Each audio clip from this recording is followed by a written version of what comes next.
ఉమామహేశ్వర స్వామి వారిని దర్శించుకున్న MP BK Parthasarathi Somandepalli మండలంలోని చాలకూరు గ్రామంలో వెలిసిన శ్రీ ఉమామహేశ్వర దేవాలయంలో ఉమామహేశ్వర స్వామి వారిని హిందూపురం ఎంపీ బీకే పార్థసారథి బుధవారం దర్శించుకున్నారు.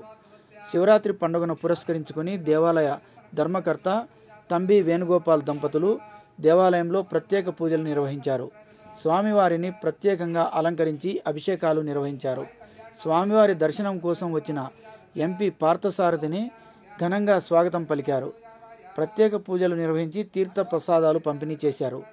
కార్యక్రమంలో గ్రామ పెద్దలు భానుకీర్తి, సంజీవరెడ్డి, శ్రీరాములు, అంజనప్ప, రామాంజనేయులు, లోకేష్, హరి తదితరులు పాల్గొన్నారు.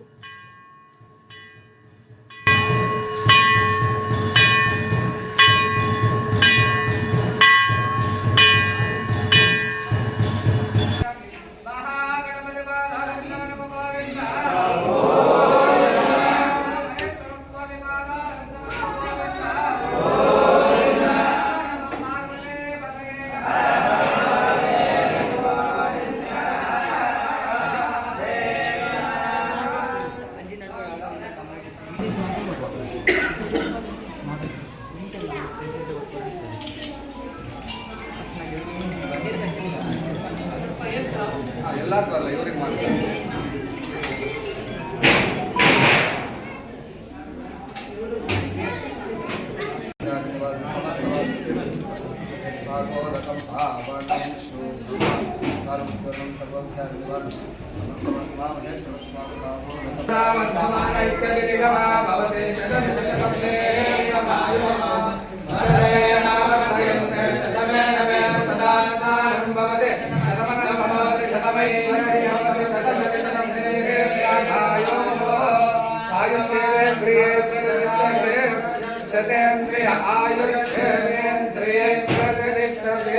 భవానీ శంకర స్వామి దేవత సంపూర్ణ అనుగ్రహ కృపా కటాక్ష బల సిద్ధిరస్తో, ఉన్నత ఉద్యోగ వ్యాపార వ్యవహారాభివృద్ధిరస్తో, ఉన్నత పదవి సిద్ధిరస్తో, ఆయురారోగ్యాభివృద్ధిరస్తో, మనోవాంఛ బల సిద్ధిరస్తో.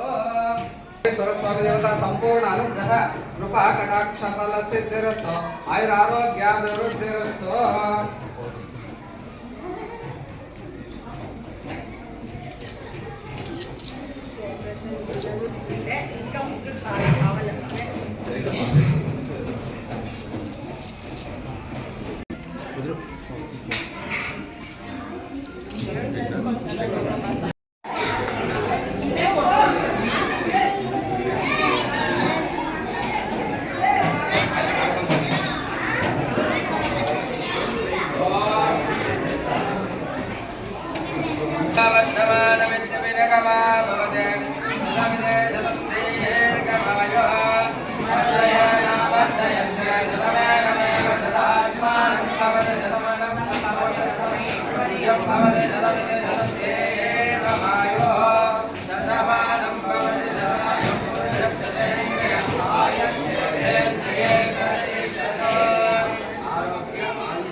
బా రండి, పంపండి కలిసిపెడి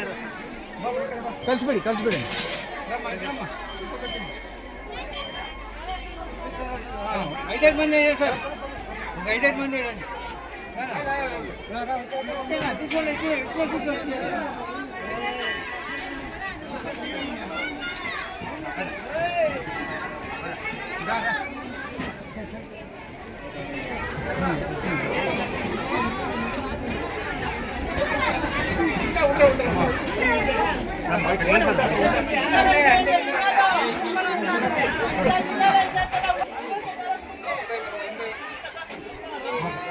రండి, అందరికి వస్తాం. ప్రకాశం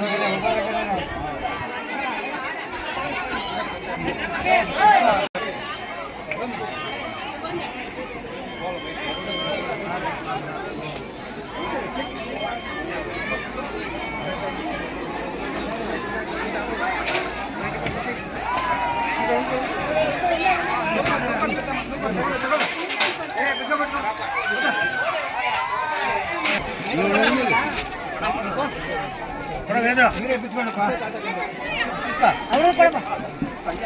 కొడమ్మా ఎందుకు అడ్డా పడచ్చు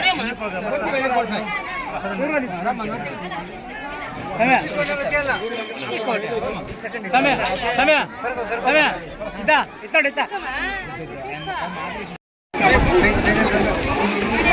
ముందు చూసుకోండి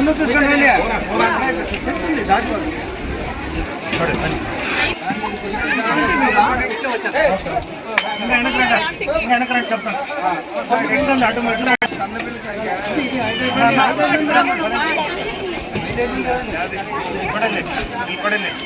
కొడమ్మా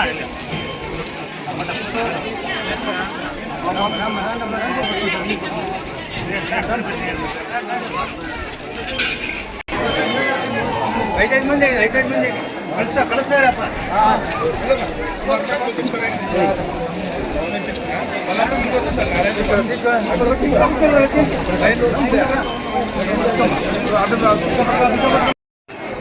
నా పేరు తంబి వెంకట వేణుగోపాల్. మాది ఆశిక ఇన్సూరెన్స్ అగరబత్తి కంపెనీ బెంగళూరు. చాలకూరు వచ్చి పూర్వీకులు మా తాత వాళ్ళు తంబి వెంకటరమణ శెట్టి, మా తండ్రి తంబి వెంకటకృష్ణ శెట్టి వాళ్ళు వాసస్థలం ఇది. బిఫోర్ ఇండిపెండెన్స్ వాళ్ళంతా బెంగళూరుకి వచ్చేస్తారు. స్వగ్రామం అనే ఉద్దేశంతో మేము ఇక్కడ టెంపుల్ అభివృద్ధి చేసి శివాలయంలో పూజలు జరిగేట్లు చేస్తుంటాం. మేము 2003లో ప్రతిష్టాపన చేస్తాము. ఇప్పుడు 23 సంవత్సరాలు అయ్యింది. సో దినే అభివృద్ధి అవుతా ఉంది. ఇక్కడ ఎవరు సహాయమో నేను పొందకుండా భగవంతుని ఆశీర్వాదంతో మా గ్రామస్తులు అయిన బాణకీర్తి వాళ్ళ ఫ్యామిలీ సహాయంతో మేము ఇక్కడ ముందుకు నడుపుకొని పోతున్నాము. ఇది విషయము. నెక్స్ట్ జూన్లో మహాకుంభాభిషేకము ఏర్పాటు చేస్తున్నాం మేము. అదో 3 రోజులు మళ్ళీ కార్యక్రమం ఉంటుంది. చెప్పండి. మళ్ళీ మహాకుంభాభిషేకం కూడా 3 రోజులు చాలా చాలా పెద్ద ఎత్తుగా విజృంభణముగా జరిపించేదానికి భగవంతుని ఆశీర్వాదం తీసుకుంటున్నాము. సో జనాభా చాలకూరు గ్రామస్తులు, చుట్టుపక్కల విలేజర్స్ అందరూ సహకరించాలని మేము కోరుకుంటున్నాం. మేము ముందు బాగా సహకరించారు అందరూ, ఇప్పుడు సహకరించేదానికి ఏర్పాట్లు కావాలని కోరుకుంటున్నాం అందరినీ, ప్రజల్ని. సో ముందు కార్యక్రమం ఉంటుంది, హోమాలు, పూజలు, మళ్ళీ ఉత్సవ విగ్రహం ఊర్లో ఊరేగింపు ఉంటుంది. కొనా రోజు దేవునికి కవచధారణ, కుంభాభిషేకము, పూజలు, మహామంగళారతి, ప్రసాదం అని పెట్టుకోవాలి. నా పేరు భానుకీర్తి. వేణుగోపాల్ గారు తంబి కుటుంబం అనేది ఒక పెద్ద కుటుంబము. అందులో తంబి వెంకటకృష్ణయ్య గారి కుమారుడైన వేణుగోపాల్ గారికి చిన్న వయసునే అతనికి ఈ గ్రామంలో ఉన్న శివాలయము కళలో గుర్తుకొచ్చిన తర్వాత ఆయన మా గ్రామానికి రావడం జరిగింది. అతి చిన్న వయసులో మా నాన్నగారితో కలిసి, కొంతమంది పెద్దలతో కలిసి ఈ గుడి కట్టాలని ఆలోచన చేసినప్పుడు, చిన్న వయసే నువ్వు కడతావని మా పెద్దలు కొంచెం ఆలోచన చేసిన తరుణంలో వీళ్ళ పెద్దనాన్న చలమయ్య గారు మిగతా అంతా వచ్చి చెప్పినప్పుడు, అప్పుడు మేము గ్రామ సర్పంచ్గా ఉంటుంది, ఆయన వచ్చి మీ సహకారం కావాలని కోరినప్పుడు అప్పటి నుంచి మేము కూడా అన్ని రకాలుగా మా సహాయశక్తులు, మా గ్రామస్తులు కూడా చాలా మంచి గ్రామస్తులు, అన్ని రకాల సహాయ సహకారాలు ఉన్నాయి. ఆయన గుడి కట్టించేటప్పుడు ఈ గుడి ముందు ఉండే మొత్తం భూమి అంతా కూడా ఆయన స్వశక్తితో, తన స్వయార్జనతోనే భూమి కొనిండేది. అలాంటప్పుడు మా గ్రామస్తులు కూడా గ్రామాభివృద్ధి కోసం, గుడి అభివృద్ధి కోసం అందరూ సహకరించి కొంతమంది ఫ్రీగా కూడా కొంతమంది బావి అట్లా ప్రాంతం ఇచ్చినారు. భూములు కూడా ఆయన డబ్బు పెట్టుకొని ఈ గ్రామానికి అభివృద్ధి చేసే తరుణంలో గ్రామస్తులంతా ఆలోచన చేసి గుడి కట్టిస్తున్నారు. మాకు బడి కూడా విషయంలో సహాయం చేయాలని కోరినప్పుడు, చాలా ఆర్థికంగా ఎన్నో ఇబ్బందుల్లో ఉండి ఈ రైతాంగం ఉన్నప్పుడు ఆయన ద్వారా మాకు కాంపెన్సేషన్ ఎంత అమౌంట్ కడితే ఆ అమౌంట్ నేనే ఇస్తానని చెప్పినప్పుడు గవర్నమెంట్ అమౌంట్ కూడా ఆయనే కట్టినాడు. తర్వాత వాళ్ళ పెద్దనాన్న మిగతా వాళ్ళతో కూడా ఆయన చేతనైనంత ఆర్థికంగా చేయూతనిచ్చి ఒక గుడికి కాకుండా ఒక బడికి అన్ని రకాలుగా, ఒక విద్యకు, ఒక భక్తికి, రెండింటికి కూడా ఆయన అన్ని రకాలుగా సహకరిస్తున్నారు. మరియు ఈ ఓపెనింగ్ జరిగినప్పుడు మా జీవితంలో కూడా మన ప్రాంతంలో అలాంటి ఓపెనింగ్ జరగలేదనే ఒక అభిప్రాయం మాది. అంత బాగా ఆయన చిన్న వయసులోనే ఎంతో నాలెడ్జ్ ఉండే వ్యక్తి, అన్ని రకాలుగా చాలా బాగా చేసినారు. అది మర్చిపోయడానికి వీలు కాదు. దాని తర్వాత 23 సంవత్సరాలు అవుతూ ఉంది. ఇలాంటి తరంలో ఆయన మళ్ళా కుంభాభిషేకం చేయాలా అనే ఉద్దేశంతో ఇప్పుడు 108 కలశాలతో ఆయన చేయడము, లింగానికి కవచం తేవడము, మళ్ళీ మెరవణి చేసేదానికి ఉత్సవాల కోసం ఉత్సవ విగ్రహాలు తేవడము, ఇలా తన శక్తికి మించిన కార్యక్రమాలు చేస్తున్నారు. భవిష్యత్తులో కూడా ఇక్కడ చౌట్రీ కట్టించి, సత్రం కట్టించి, ఈ ప్రాంతంలో చౌట్రీ ఏది అందుబాటులో లేదు కాబట్టి గ్రామస్తుల కోరిక మేరకు ఆయన ఏం ఇబ్బంది పడుతున్నారో మాకు తెలియదు. ఆయన రిస్క్ తీసుకొని చౌట్రీ కూడా కట్టించే కూడా సంసిద్ధమైనారు. కాబట్టి మేమే కాకుండా మా జన్మలో కూడా మా గ్రామస్తులందరూ ఆయన కుటుంబాన్ని మరిచిపోము. వాళ్ళకి ఇంకా మంచి జరగాలని కోరుకుంటా ఉన్నాము. మా గ్రామస్తులు కూడా అలాంటి వాళ్ళు అన్ని రకాలుగా బాగా సహాయ సహకారాలు వస్తాయి. తప్పకుండా మాకు ఇదే కాకుండా మన పెద్దలైన అనధికారులు కూడా పేర్లు చెప్తే బాగుండదు, వాళ్ళు కూడా అన్ని రకాలుగా సహకరించినారు. ఈ పార్టీ అనే పార్టీ ఆయనకి ఏముంది, ఆయన దేవుని కార్యం చేసేవాడే కానీ ఆయనకి ఏ పార్టీనూ లేదు. మేము ఉండొచ్చు కానీ ఆయన అట్లా మనస్తత్వం కాదు. గ్రామస్తులు అందరినీ విడిగా చూసుకుంటారు. కాబట్టి అలాంటి వ్యక్తి మా గ్రామంలో ఈ కార్యక్రమాలు చేసేదానికి జీవితాంతం మేము మా గ్రామస్తులు రుణపడి ఉన్నామని మీకు తెలియజేస్తాం.